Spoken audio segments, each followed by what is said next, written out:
Welcome back to Minecraft and Gym Episode 3, where we talk about the gym, life, and overall well-being.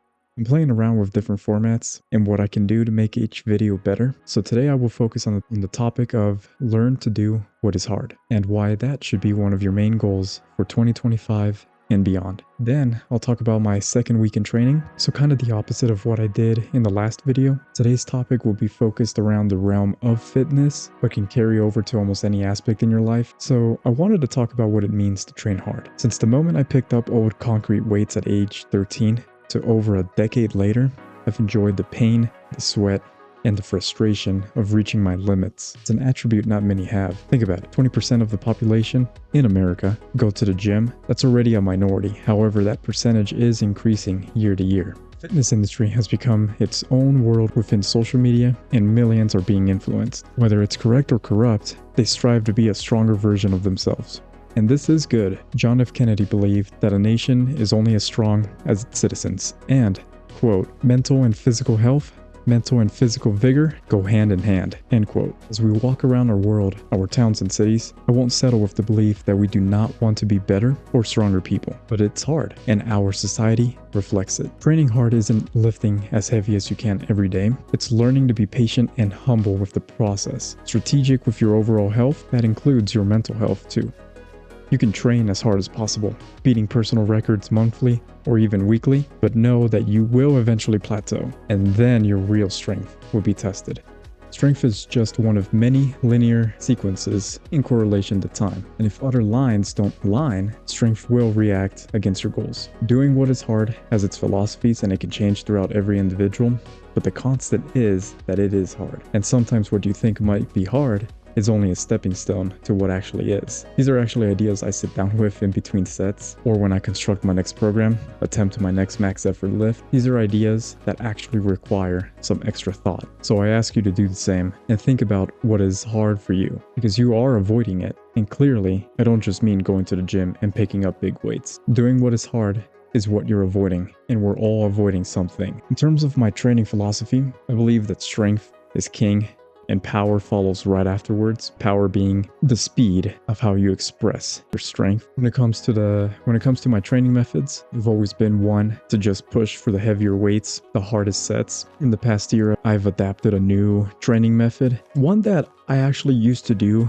without even thinking about it, and a lot of us tend to do. It's known as the max effort method, and since I am no longer in my newbie gains era, and I'd actually consider myself a intermediate to advanced lifter, but definitely still within the intermediate, the max effort method has actually opened up the door to a lot of possibilities within my strength and my fitness. Someone who used to believe in the big three, just trying to bench as heavy, squat as heavy, and deadlift as heavy as you can, my mentality has changed a little bit. Those are still my goals, and I still rotate back into trying to see how heavy I can lift when it comes to those lifts. But now I've kind of fallen in love with how much I'm able to grow my general strength. So instead, I'll give you guys an example. So instead of just focusing on flat bench press, trying to bench as hard as you can, I'm using a mixture of variations every week to try and test my strength and overall power in multiple areas. It's actually been a pretty good process over the past year. I tend to feel pretty strong almost every week. When I go into the gym, it's always a new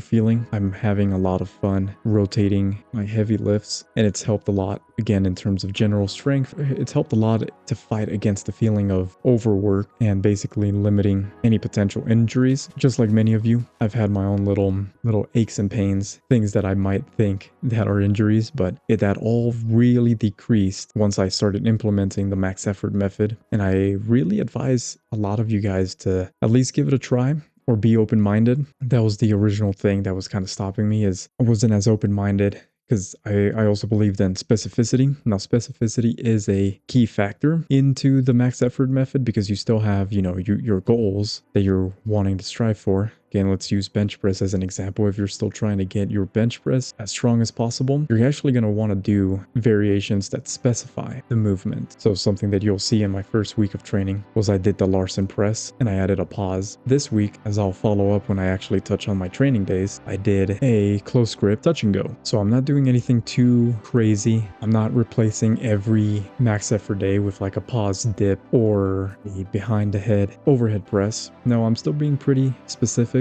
with my movements and I'm rotating them out as the weeks go by. And it's helped a lot because once I rotate back into my regular competition bench press setup, I feel pretty strong and confident, and I've been able to hit new PRs. So that's speaking in terms of lifting weight. The other aspect of doing what's hard, I'm training hard, and not just on a couple of exercises. I'm training hard on almost every exercise. So my whole methodology has completely changed from what I used to do. Biggest factor of it being the max effort method. The other aspect of my fitness is to incorporate a little bit more cardio. And despite a lot of people saying that cardio is not optimal or you don't even need to do cardio, a lot of studies and testimonials will even go against that, saying that you actually do need to incorporate quite a bit of cardio, intensive cardio, to even help your muscle gain. And overall, it helps your health. So why wouldn't you incorporate it? Since it's winter and I'm usually an outdoors type of person, it has been a little difficult to try to get my cardio in, but that was one of my main goals, is to just do whatever I can week to week to get my heart rate up and ultimately start pushing myself in a cardiovascular sense. It's kind of my mindset or philosophy when it comes to training, followed with what I said in the beginning. Doing what's hard will get you closer to your goals, whether it's physical, mental, overall life. It'll get you closer. To kind of wrap this up, if you like this style of content, go ahead and comment down any feedback or your experiences, any suggestions that you might have, and subscribe if you'd like to get notified when I post more videos like this. So moving on to week 2 of my 2025 program. Monday, January 27th was an afternoon, heavy lower body day. I started out with pause squats. So this week's variation was a 1 rep max pause squat, and I actually hit a 5-pound PR. I've been able to hit 5-pound PRs for quite a while now when it comes to the pause squat, and it is a very hard variation. Last week I did a high bar. This week is a low bar pause squat, still ATG. So as to grass, all my squats are below parallel, and that's always what I've strived for. I don't count them. This is just my personal criticism, is that I'm not going to count my personal squats to be just barely parallel. I would advise that neither should you guys. It's actually helped my legs grow a lot when I go as deep as I can and get that full range of motion. But anyways, I did 1 set of 1 at 100%, so basically as hard as you can, followed by 3 back down sets, 70%. I then moved on to barbell RDLs. I did 2 sets. First set was 6 to 10 reps. Second set, subtract 20 pounds, 6 to 10. The overall exertion was a RPE of 10 or 9, so you're barely leaving 1 in the tank, if any. And again, it was just 2 sets. I moved on to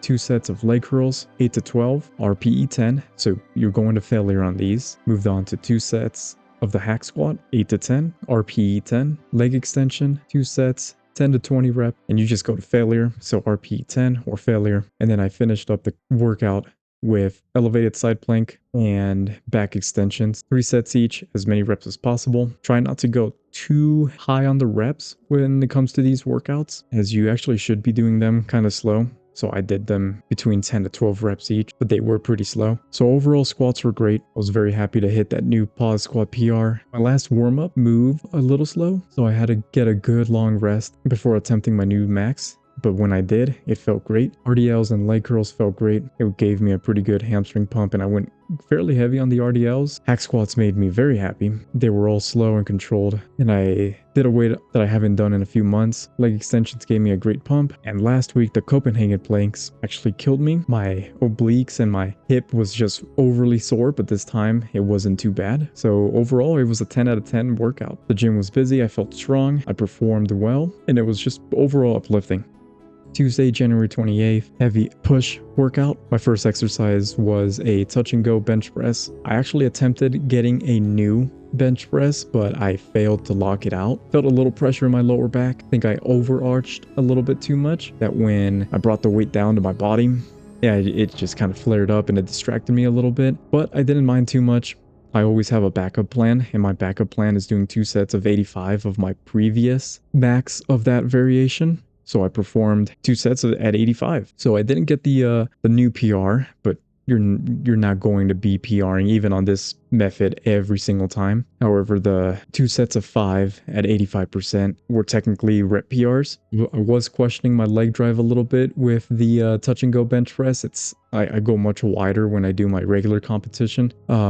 This was a close grip touch and go, so I kind of had to play around with my leg drive a little bit, and overall it was a little distracting, but I'm happy with the 2 sets of 5. I moved on to seated overhead press, 2 sets. I overshot my first set, but I'm still happy with the performance. It was a 2 sets of 6 to 10, minus 20 pounds, RPE 10. I then moved on to 3 sets of dips, and dips felt great actually. I had a set of 11. They were 2 sets of 11, but my first one was a set of 11 and it was a PR, and it felt like I could have done more, but I like to stay within the rep range. After dips, I did some lateral raises, tricep push down, reverse flies. So getting in some shoulder work, tricep work, and some rear delt. Overall, it was an 8 out of 10 workout because I did fail my initial lift, close grip touch and go. I did overshoot my overhead press, but overall it was a great pump and I moved fairly quick, so it wasn't too bad. Wednesday, January 29th, was a rest day, and I was definitely sore. I was sore from the pause squats, and then I was extra sore